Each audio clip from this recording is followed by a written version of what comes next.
Bismillahirrahmanirrahim. Assalamualaikum warahmatullahi wabarakatuh.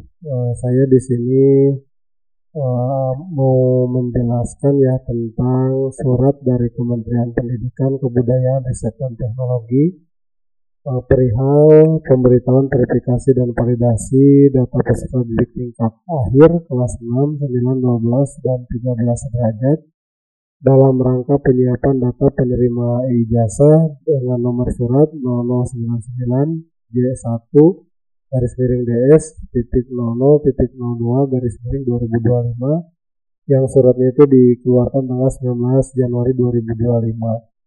Nah, berdasarkan peraturan Menteri Pendidikan ya, Riset dan Teknologi nomor 58 tahun 2024 tentang ijazah jenjang pendidikan dasar dan pendidikan menengah, Pusat Data Teknologi Informasi Kementerian Pendidikan Kebudayaan Riset dan Teknologi menyiapkan data awal calon penerima ijazah yang dapat diakses melalui laman referensi data kemdikbud.go.id pada akhir. Nah ini ya, sehubungan dengan itu, kami meminta bantuan saudara menginstruksikan kepada Kepala Satuan Pendidikan yang ada di wilayah saudara untuk memastikan hal-hal berikut. Di sini ada 4 poin yang harus diperhatikan. Yang pertama, Satuan Pendidikan memastikan kesesuaian nama Satuan Pendidikan, yaitu di halamannya perpalsp.data.kemdikbud.go.id. Kemudian yang kedua, Satuan Pendidikan memastikan kesesuaian jumlah peserta didik tingkat akhir pada halaman referensi data kemdikbud.go.id pada akhir ya. Itu diperhatikan jumlah siswanya, detail siswanya. Nah, kemudian yang ketiga, Satuan Pendidikan memastikan validitas data peserta didik tingkat akhir pada halaman referensi data kemdikbud.go.id pada akhir. Kemudian apabila ditemukan data peserta didik belum sesuai atau masuk kategori data residu, itu harus melakukan pembaruan data melalui aplikasi Perpal-PD, yaitu di halaman https://perpalpd.data.kemdikbud.go.id atau arsip NISN pada halaman nisn.data.kemdikbud.go.id ya. Kemudian yang keempat, Satuan Pendidikan memastikan kesesuaian penugasan kepala sekolah atau kepala madrasah. Apabila penugasan kepala sekolah belum sesuai, itu dilakukan pembaruan penugasan kepala sekolah atau kepala madrasah pada aplikasi Dapodik atau aplikasi EMIS ya, sesuai dengan kewenangannya masing-masing. Nah, dengan pentingnya hal di atas, kita harus segera memastikan ya data-data tersebut, baik itu data satuan pendidikan, kemudian data siswa, kemudian data kepala madrasahnya.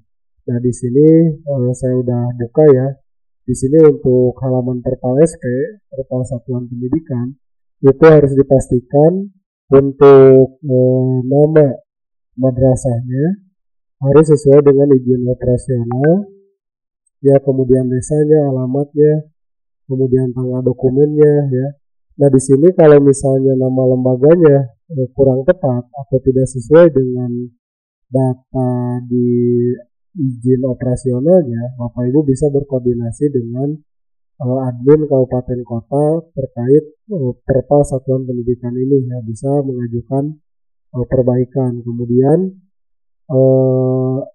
yang selanjutnya Bapak Ibu di sini silakan lengkapi ya data identitasnya, dilengkapi. Ini nomor SK izin operasionalnya, tanggal SK izin operasional, kemudian SK pendirian dari yayasan termasuk tanggal SK pendiriannya, dan jangan lupa ini di-upload ya file SK izin operasionalnya. Itu untuk di halaman Perpal Satuan Pendidikan. Kemudian untuk di halaman Perpal ijazah, di sini ada beberapa menu residu ya yang harus diverifikasi oleh Bapak Ibu sebagai operator. Yang pertama tentang Satuan Pendidikan apakah sudah akreditasi atau belum. Terus kalau misalkan sudah akreditasi, apakah akreditasinya sudah sesuai yang terbaru atau belum. Itu bisa dikoordinasikan ya dengan tim Sispena. Kemudian tentang jumlah peserta didik. Nah di jumlah peserta didik ini, Bapak Ibu pastikan jumlah peserta didik Bapak Ibu itu sesuai jumlahnya ya, sesuai jumlahnya. Contoh langkahnya yaitu pertama, ini bisa login atau bisa tidak login juga ya. Kalau mau login silakan login menggunakan akun masing-masing. Kalaupun tidak login ini bisa digunakan tetap. Kalau misalkan kita Kemenag, silakan pilih Kemenag, kemudian jenjangnya Dikdas untuk SD dan SMP atau MI atau MTS ya. Untuk MA, aliyah atau SMA itu Dikmen. Kemudian bentuknya silahkan pilih mau MI MTS ya. Kebetulan saya MTS. Kemudian di sini tingkatnya pilih tingkat 9. Kemudian setelah swasta klik terapkan. Nah, pilih provinsinya, kemudian kabupaten, kemudian kita Malangbong ya, Kecamatan Malangbong. Nah, di sini ada jumlah siswanya, Pak. Ya, Bapak Ibu, di sini ada jumlah siswanya. Contoh ini sekolah saya, yang nomor 8, itu jumlah siswanya udah sesuai. Ya, udah sesuai, udah valid. Nah, ini juga bisa diketik ya, misalnya pengen cepat, misalkan. Ya, ketikkan saja NPS-nya.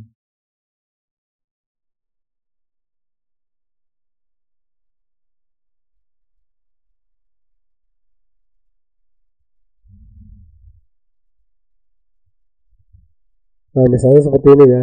Bisa dicari setelah sampai ke kecamatan, kita cari dengan NPSN. Nah, jumlah peserta didiknya 64, NISN validnya 64, NIK validnya 64, NISN naniknya 64, residunya nggak ada. Berarti ini udah aman ya.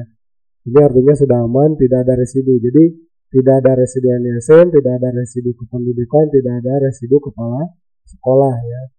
Nah, ini di sini ya kita mengecek residunya di mana yang masuk ke residu. Kemudian kalau ada residu, contoh misalnya di sini residu NISN, misalnya di sini ada residu NISN berapa orang, residu NIK berapa orang, nantinya dilihat aja di sini. Contoh kita cek misalkan residu kependudukan. Nah, tadi seperti tadi ya, dipilih Kemenag, misalnya ya, Dikdas, jenjangnya MTS, tingkatnya 9, statusnya misalnya swasta, terapkan, pilih seperti tadi ya, provinsinya, kabupatennya, kemudian pilih kecamatan. Nah, kecamatannya, nah kemudian cek yang ini misalnya. Nah, kalau misalnya yang ada residu, di sini bakal muncul. Contoh di sini valid kependudukan 151, kemudian NIK 0, nama 1, tanggal lahir 0. Nah, di sini artinya ada data kependudukan yang tidak valid, yaitu di nama yang jadi residunya itu nama, kemudian nama ibu kandung. Ini yang harus diperbaikinya. Seperti ini ya. Itu untuk salah satunya menu residu. Residu NISN juga sama ya, cara milihnya seperti itu.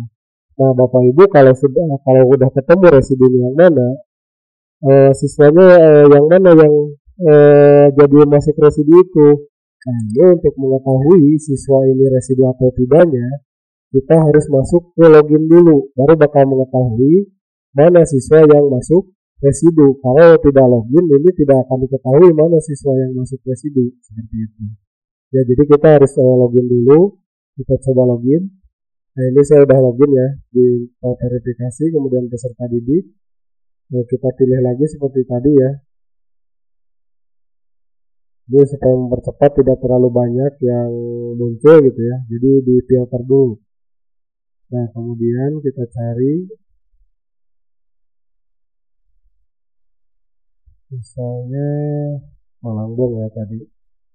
Malangbong, nah di sini. Nah, kalau kita login itu otomatis di sini bakal muncul. Bisa diklik ya, ini bisa diklik karena nama lembaganya sesuai dengan yang kita loginkan. Ini kan di atas ya ada nama sekolahnya. Ini bisa diloginkan, kemudian kita klik aja nama lembaganya. Nah, ini daftar peserta tingkat akhirnya. Ya, kalau misalnya udah sesuai 64, ini berarti udah aman. Ya, 64 berarti udah aman. Tapi kalau misalnya kurang, ya seperti tadi masuk ke residu, ya misalnya ada di residu, nah itu bakal kelihatan mana yang masuk residunya, seperti itu ya. Itu untuk mengecek data residunya, ya, untuk mengecek data residu. Di ijazah ya, ijazah atau peserta didik akhir. Kemudian untuk memperbaiki itu Bapak Ibu bisa melakukan perbaikan di akun lembaganya masing-masing di menu edit identitas di sini ya. Menu edit identitas. Nah, di sini Bapak Ibu nama siswa yang mana yang masuk ke residu tinggal dicari. Ya, dicari di sini kemudian nanti lakukan perbaikan data. Nah, di sini ya perbaikan datanya di edit identitas cek Dukcapil Pusat. Ini waktu pengerjaan perbaikan identitas itu dari jam 8 pagi sampai jam 8 malam, yaitu baru bisa melakukan perbaikan datanya. Kemudian bisa juga melakukan perbaikan data itu di halaman nisn.data.kemdikbud.go.id dengan menggunakan pencarian berdasarkan NISN, nama ibu kandung, kemudian masukkan kode KAPA, atau bisa berdasarkan pencarian berdasarkan nama ya, nama siswa. Jadi ini ada yang menunya beranda itu berdasarkan NISN. Kalau yang menunya berdasarkan pencarian nama itu berdasarkan nama, tempat tanggal lahir, nama ibu kandung, dan kode KAPA. Nah, di sini bisa dilengkapi datanya ya sesuai dengan kartu keluarga terbaru. Nah itu ya, itu untuk proses perbaikan data peserta didik untuk persiapan di ijazah ya. Mungkin itu saja yang dapat saya sampaikan terkait surat persiapan data siswa kelas akhir di ijazah ya. Terima kasih. Barakallah. Wassalamualaikum warahmatullahi wabarakatuh.